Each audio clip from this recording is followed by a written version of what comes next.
مجھے آج رشتوں کا احساس ہوا ہے۔ میں نے حیرت سے پوچھا، وہ کیسے؟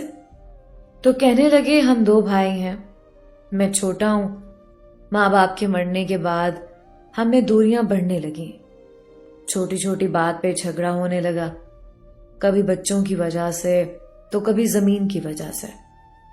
میری اپنی دکان تھی، اچھا خاصا کماتا تھا۔ بیوی نے مجھے کہا ہم الگ رہیں گے، تمہارا بھائی اور اس کے بیوی بچے ہم پہ بوجھ ہیں۔ بھائی نے گائے بھینس رکھی ہوئی تھی، ان کا دودھ بیچ کر گزارا کرتا تھا۔ میں نے اکڑ اور غصے میں بھائی سے کہا، دیکھ پارشید، تو کام کاج تو کوئی کرتا ہی نہیں، تم کو بڑا سمجھ کر آج تک برداشت کرتا رہا، اب میں تیرے ساتھ نہیں رہ سکتا۔ بھائی مسکرایا، اچھا پتر، کوئی بات نہیں، تو الگ ہونا چاہتا ہے تو جی صدقے، بتا کہاں سے دیوار دینی ہے۔ میری بیوی پاس آئی، اونچے کمرے ہم نے لے لیے، مستری لگایا، دیوار بن گئی، بھائی الگ ہو گیا، میں خوش تھا۔ بیوی پاس بیٹھی آ کر، دیکھ بشیر، اب ہم آزاد ہیں، اب ہم جو دل چاہے کریں گے۔ بیوی نے نئی گاڑی کی فرمائش کی، میں نے لے لی۔ بیوی نے آئی فون کا کہا، میں نے لے دیا۔ ایک دن بھائی گلی سے گزر رہا تھا، میں اگنور کر کے جانے لگا۔ بھائی نے آواز دی، چھوٹے، کیا بات ہے پتر؟ گھر میں دیوار کیا اٹھی، تو نے تو بات کرنا بھی چھوڑ دیا۔ میں نے جان چھڑاتے ہوئے کہا، کچھ نہیں بھائی، بس جلدی میں تھا۔ بھائی نے کندھے پہ ہاتھ رکھا، پتر خیال رکھا کر اپنا اور فضول خرچی نہ کیا کر۔ میں اگنور کر کے چلا گیا۔ میں انجان تھا بھائی کے حالات سے۔ بھائی کا چھوٹا بیٹا بہت بیمار تھا۔ بھائی کے حالات بھی ایسے نہیں تھے کہ اس کا علاج کروا سکتا۔ دوسری طرف میں، جس کے پاس لاکھوں روپے تھے، میں انجان تھا بھائی کے حالات سے۔ ایک دن بھائی مجھے کہنے لگا، بشیر، کچھ پیسے چاہیے تھے۔ میں نے غصے سے کہا، بھائی یار، ایک تو آج کل کام نہیں چل رہا دکان کا، اوپر سے تو مانگنے آ گیا، میرے پاس کچھ نہیں ہے۔ بیوی نے بھی میری تعریف کی، اچھا کیا، انکار کر دیا، خود کمائے نا۔ 1 سال گزر گیا تھا، میں بھائی کے گھر نہیں گیا کبھی۔ بھائی کے حالات بہت خراب ہو گئے تھے، میں انجان تھا۔ غربت کا یہ عالم تھا۔ بھائی نے کسی سے ادھار لیا ہوا تھا، ادھار والا گھر آیا، بھائی کو گالیاں دی، بہت بے عزت کیا۔ محلے والوں نے بتایا مارا بھی تھا ان لوگوں نے بھائی کو۔ دوسری جانب بھائی کا بیٹا موت سے لڑ رہا تھا۔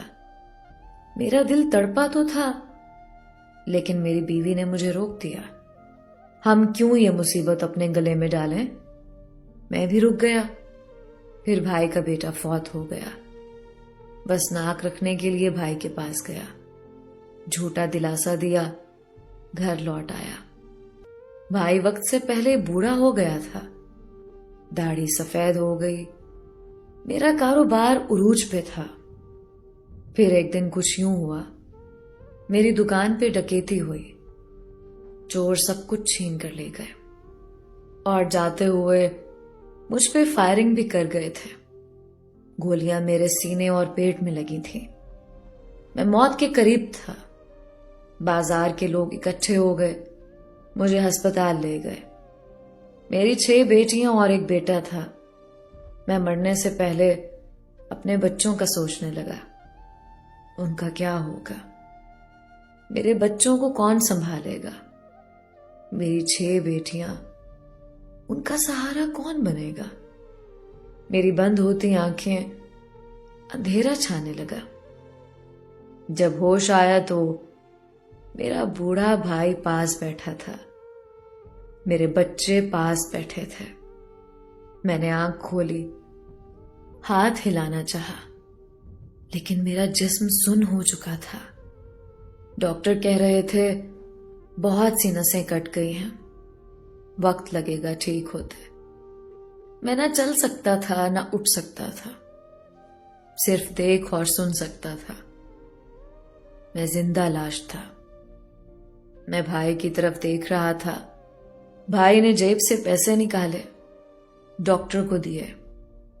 یہ لو، پورے 4 لاکھ ہیں۔ ڈاکٹر نے کہا اب آپ ان کو گھر لے جائیں اور میڈیسن دیتے رہیں۔ میرے بچے بھوکے بیٹھے ہوئے تھے۔ بھائی نے میری بیوی کو آواز دی، دی رانی کچھ پکا بچوں کے لیے، بچوں کو بھوک لگی ہے۔ بیوی خاموش تھی۔ بھائی نے اپنی بیوی کو کہا کل یہ دیوار توڑ دیں گے، سب ایک ساتھ رہیں گے۔ میرے 7 بچے، بھائی کے 5 بچے۔ میری بیماری کی وجہ سے سب کی ذمہ داری بھائی کے کندھوں پہ آ گئی تھی۔ میری بیوی رو رہی تھی، بچوں کا کیا ہوگا؟ میں دلاسا دینا چاہتا تھا، لیکن جسم میں حرکت نہیں تھی۔ اتنے میں بھائی آیا، جیب سے 20,000 نکالے۔ کڑیے یہ لے 20,000 روپے، بچوں کی اسکول کی فیس اور اپنی ضرورت پوری کرنا۔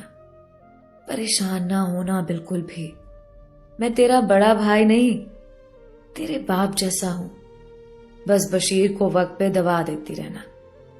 بھائی نے میرے علاج کے لیے اپنی گائے بھینس بیچ دی۔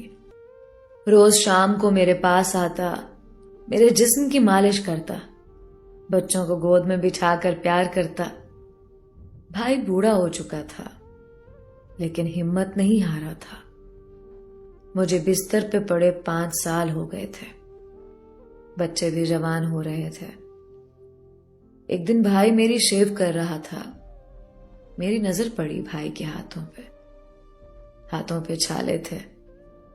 بھائی نہ جانے کون سا ایسا کام کرتا تھا کہ ہاتھ زخمی ہو چکے تھے۔ میری آنکھوں سے آنسو بہنے لگے۔ آخر اپنا خون اپنا ہوتا ہے، آخر بھائی بھائی ہی ہوتے ہیں۔ میں بھائی کے ہاتھ چوم لینا چاہتا تھا، میں بھائی کو سینے لگا لینا چاہتا تھا۔